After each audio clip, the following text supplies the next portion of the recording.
When my mom and dad divorced, my mom got 2 of the 5 houses that my dad owned.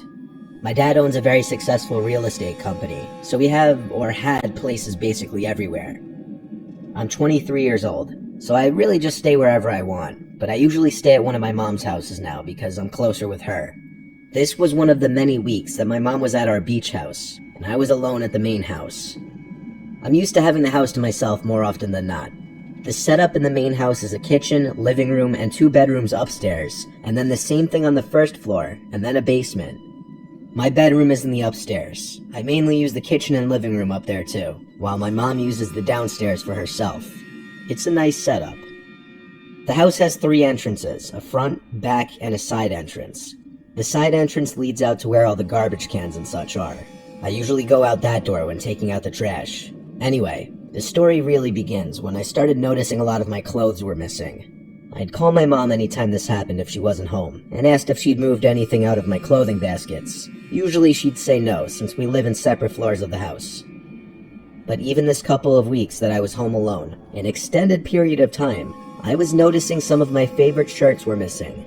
My room is usually pretty messy, admittedly, but even after digging through everything, I couldn't find a bunch of specific pieces of clothing.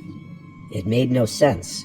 I even resorted to checking my car and the downstairs in my mom's room. Nothing. I came up with the idea that maybe one of my friends or multiple friends took my clothes for whatever reason, or more realistically that they'd eventually just come up on their own, and I just left it at that. When I'm alone, I sleep with the door cracked open just so I could hear if, God forbid, someone were trying to break in. I was watching a movie on my laptop when my bedroom door suddenly shut. It didn't slam, but it didn't exactly close softly either. I had the ceiling fan on and both windows, so I thought maybe it was a draft. It does sometimes happen. But then I heard something from outside my bedroom down in the hall. My reaction isn't exactly what most people would do while home alone. I got out of bed and ran to the door and opened it. The hallway light was off. I turned it on, then walked towards the living room, and there was no one sitting on the couch or anything nightmarish like that. I wasn't satisfied yet, though. I went downstairs to my mom's floor and looked around, in her rooms, kitchen, and living room. But then I noticed the basement door ajar. The light switch for the basement is right atop the stairs. It's a string you pull down. I went down into the basement, the relatively unused basement. There's just a couch, TV, a few workout machines, and a small room with a punching bag down there. There's also 4 doors that lead to closets, and a smaller door you have to crouch down into to get into this little crawlspace type closet. Neither my mom nor I really go down there at all. I caught through my peripheral vision. The little door to the crawlspace closet moved just a little bit. My heart literally dropped, but I approached it just a little bit. I stopped, and now felt like my heart just completely stopped as well, when an arm came out from the darkness of the little closet and pulled the door ever so lightly shut.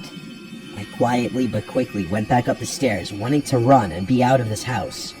I called 911 first thing and reported that there was a stranger in my house.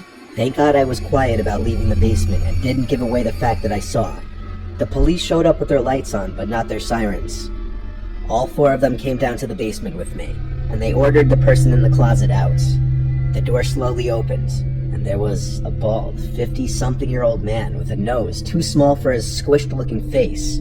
He had his hands up, and he was wearing one of my shirts. In fact, inside of the crawl-in closet were a number of my mom and I's belongings, mostly clothing.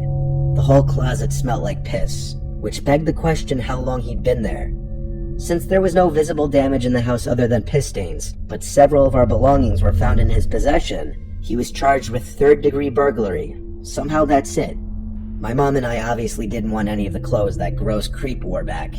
I blame myself for most likely leaving the side door unlocked one night after taking out the trash. I learned my lesson. Lock the doors. The idea that someone could be in your house, even living in it at any moment because of an unlocked door, should not be taken lightly.